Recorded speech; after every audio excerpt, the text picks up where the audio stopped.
scope of the damage from this deadly hurricane has become painfully clear tonight. We have just learned this evening that Ian is now a hurricane again, growing stronger, winding up for another devastating blow as it now moves north and right up the east coast. Here in southwest Florida tonight, Ian struck as a Category 4 hurricane, just shy of a Category 5 24 hours ago. And this evening, we have now learned the storm surge was record-breaking and deadly. The flooding not just on the coast, but of course inland too. Tonight, there are urgent rescues underway, and the death toll is climbing. President Biden has warned that there could be a, quote, substantial loss of life right here in Florida. At this hour, Ian is now a hurricane again, a Category 1, 75 miles an hour are the winds, now moving back into the warm Atlantic waters, forecast to crash back ashore in South Carolina sometime tomorrow.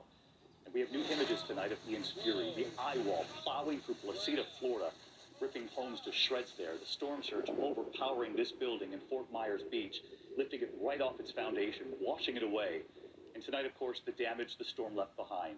This Fort Myers Beach community left in splinters, the ground littered with debris, along the shore a pile of boats unmoored. And far from the coastline tonight, neighborhoods flooded for miles, one home on fire with no way to fight the flames. And the major damage to infrastructure across the region. The Sanibel Causeway severely damaged tonight and unusable.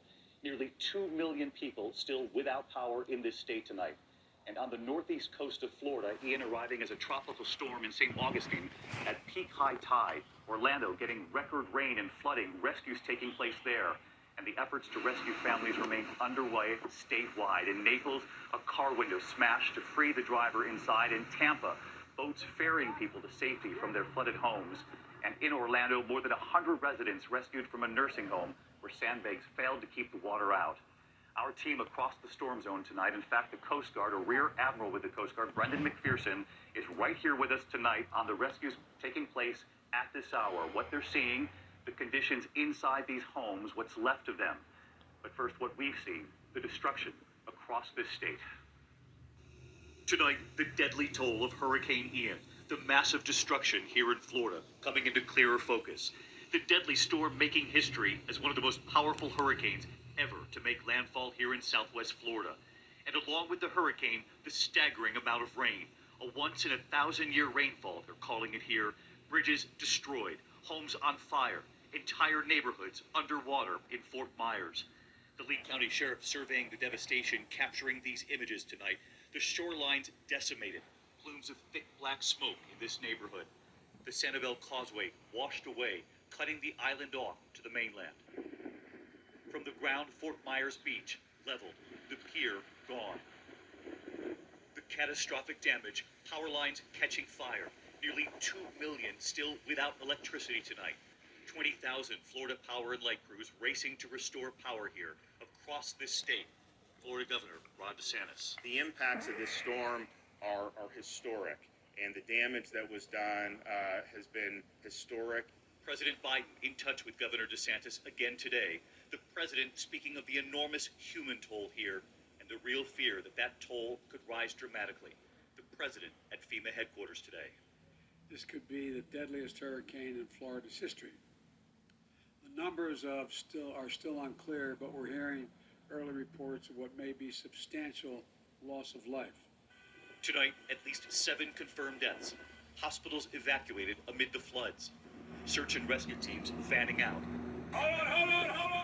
The Nassau County Marine Unit rescuing 2 people on their sailboat overnight, grabbing them and pulling them to safety. Naples Fire and Rescue smashing windows to get to this driver.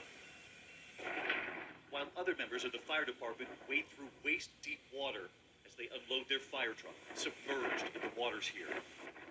They have been rescuing families, bringing them back to the fire station. Dozens of large Chinook and Black Hawk helicopters performing rescues. And these images tonight of the U.S. Coast Guard airlifting stranded people from rooftops near Sanibel Island.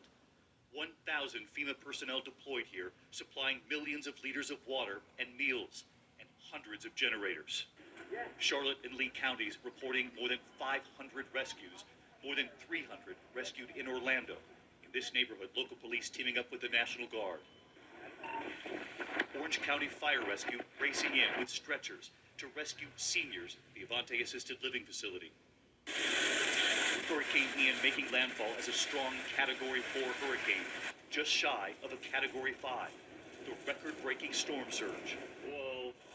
Ripping roofs off homes, sending debris flying. This time-lapse of Fort Myers Beach showing floodwaters taking over the streets. Boats floating away. There's like 3 boats. There's 4 boats. 4 of them. 4 boats. We don't know whose cars most of these are. The family riding out the storm in their grandmother's home, Water's still watching up. from the windows as cars and down. homes float by. This is a house from across the street at the beach. Walking outside, the palm trees bending in the wind. Somebody's RV came in our backyard. That's our pool.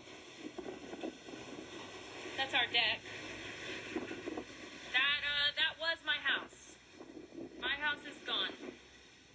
On the ground here, we met Josefa Arsana Munoz, who left home to ride out the storm with family, only to find her home badly damaged today.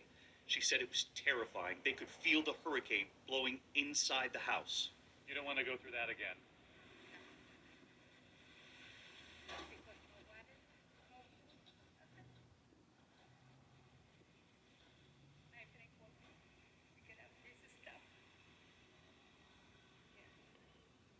And terribly frightening. But at least you're okay and the family's okay. Yeah. We're glad. And the Loke family, Sam, his 7-year-old son Mason, staying with their pastor because the pastor's home is built of brick. They couldn't get back to their home today because of the floods. Any word on your house? Yeah, we had all the barns. We had 2 or 3 barns there. They all flew away. In Tampa, powerful wind gusts sending this tree crashing into a home. In St. Augustine, this SUV submerged. The boat behind it rocked. Barns. We had 2 or 3 barns there. They all flew away. In Tampa, powerful wind gusts sending this tree crashing into a home. In St. Augustine, this SUV submerged. The boat behind it rocking in the waves. And that father tonight, grateful they left their home to seek safer shelter, now knowing what so many now face. I'm sure you're feeling pretty blessed you were here. For sure. Yeah. Yep, God kept us safe. I know a lot of people weren't so fortunate. That decision to stay with their pastor instead made all the difference. Hi everyone, George Stephanopoulos here. Thanks for checking out the ABC News YouTube channel. If you'd like to get more videos, show highlights,